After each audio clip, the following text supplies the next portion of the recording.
श्री स्वामी समर्थ गुरुसखा चॅनलमध्ये तुमचे सर्वांचे स्वागत आहे. आता सध्या नवनाथ देवतेंचे पॉडकास्ट खूप ट्रेंडिंगमध्ये आहे आणि बघायला खूप आनंद वाटतो आहे. आणि ज्यांच्यावर आपली श्रद्धा आहे त्यांचं नाव ऐकायला, स्वामींचं नाव ऐकायला, पॉडकास्टमध्ये नवनाथ देवतेंचं नाव ऐकायला खरंच खूप आनंद होतो आहे. कारण त्यांनी मला तारलेलं आहे आणि मला तुम्हालाही सांगायचं आहे.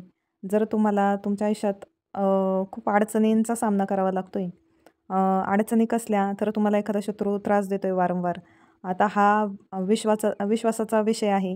कोणाला वाईट शक्तींवरती विश्वास नसतो. करणी, जादूटोणा, बाणामती ह्या गोष्टींवरती विश्वास नाही आहे. त्यांनी हा व्हिडिओ बघू नये. कारण मी त्यांना हे पटवून देण्यात वेळ घालवणार नाही आहे. ज्यांचा विश्वास आहे त्यांच्यासाठी हा मी व्हिडिओ करत आहे. पण माझ्या चॅनलवरती जे माझे सबस्क्रायबर्स आहेत त्यांच्यासाठी मी हा व्हिडिओ टाकते आहे. आणि हे मी जे सांगत आहे प्रत्येक व्हिडिओमध्ये ते माझ्या स्वअनुभवावरून सांगत आहे. तर माझ्यावरती सुद्धा माझ्या घरातल्या जवळच्या व्यक्तींनी माझे कपडे घेऊन माझ्यावरती चांगलं प्रचंड तंत्र केलं होतं आणि मी बरेच वर्ष झोपून काढले. नंतर मला देवऋषांनी भरपूर 2.5-3 लाखाला गंडा घातला. आम्ही उतारे काढतो, आम्ही असं करतो, तसं करतो म्हणून. पण त्याचा मला फरक पडला नाही. पण आई-वडिलांनी प्रेमापोटी केलं ते. आणि शेवटी मी नंतर नवनाथांचं पारायण चालू केलं कोण्या एका व्यक्तीच्या सांगण्यावरून. आणि नवनाथांचं पारायण चालू केलं तेव्हा जिथं मी स्वतः अशी दुसऱ्यांच्या आधाराशिवाय उभी राहू शकत नव्हते, तिथे माझं आजारपण कमी होत गेलं. आणि ज्या व्यक्तीने मला त्रास दिला होता त्या व्यक्तीचा दृष्टांत मला नाथांनी स्वप्नात पारायण काळात करून दिला. आणि ती व्यक्तीसुद्धा नंतर पूर्ण पाय आपले जे सरळ असतात ते त्यांचे 45 अँगलने कसा एक काटकोन तयार होतो अशी ती व्यक्ती सरळ उभीच राहू शकत नव्हती. ते पूर्ण पाय वाकून गेले होते त्या व्यक्तीचे आणि ती मोठमोठ्याने ओरडायची. आणि 2 व्यक्तींच्या आधाराशिवाय ती व्यक्ती उभी राहू शकत नव्हती, चालू शकत नव्हती. आणि असा म्हणजे तुम्हाला त्रास देणाऱ्या व्यक्तीला सुटका नाही जर तुम्ही नवनाथांना शरण गेले तर. आणि असं म्हणतो की माझं कोणाशी वैर नाही आहे आणि मग कोण मला कशाला त्रास देईल. पण आता कोणी तुम्हाला त्रास द्यायला तुम्हाला कोणाशीच वैर करायला लागत नाही. तुमची प्रगती पाहूनसुद्धा बरेच लोक तुमच्याशी दुश्मनी करतात, ईर्ष्या करतात आणि त्याच्या पायी ते सुद्धा तुम्हाला त्रास देऊ शकतात, की तुमची प्रगती पाहूनसुद्धा ते तुम्हाला त्रास देऊ शकतात. तुमच्या मुलांची प्रगती पाहून. जर माझं लग्न नाही झालं तर दुसऱ्याचं पण लग्न नाही झालं पाहिजे.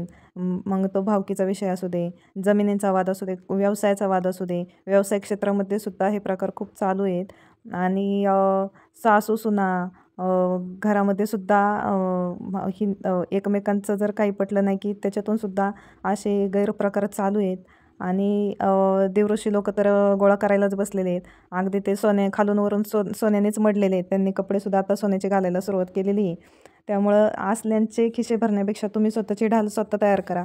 तुम्ही नवनाथांचं पारायण चालू करा, घरात सेवा चालू करा. आणि तुम्ही ह्याला बंधनं, अटी आहेत थोड्या पाळायच्या. पण जर आपल्याला काही सुख हवे असेल तर आपल्याला काही गोष्टींचा त्याग करावा लागतो. 5ही बोटं तुमची तुपात राहू शकत नाही. तुम्हाला 4 गोष्टी मिळवायच्या म्हटल्या की 4 गोष्टी सोडाव्या लागतील. आणि त्या सोडून बघा. आणि अध्यात्मासारखी दुसरी गोडी कशातच नाही. एकदा माणसाला त्याची गोडी लागली की तो आपोआप त्याच्यामध्ये पाण्यात पडतो तसा पोहायला शिकतो. त्यामुळे तुम्ही एकदा करायला सुरुवात करा. कारण जग कलियुग खूप वाईट चालू आहे. आपल्याला वाटणार नाही समोरची व्यक्ती तुम्हाला कसा पाठीवर वार करेल. त्यामुळे नवनाथ पारायण हे सगळ्यांनी आवर्जून केलंच पाहिजे. आणि आता अगदी बोटावर मोजण्या इतकीच लोक आहेत जी बाहेर अडचणीत असणाऱ्या माणसाला बाहेर येण्यास मदत करतात. नाही तर सगळे लुटायला बसलेले आहेत. त्यामुळे कोणाच्याच पाया पडायला जाऊ नका. स्वतःचं स्वतः तयार व्हा, खंबीर व्हा. आपला एक संरक्षण तयार करा. ओम नमो आदेश.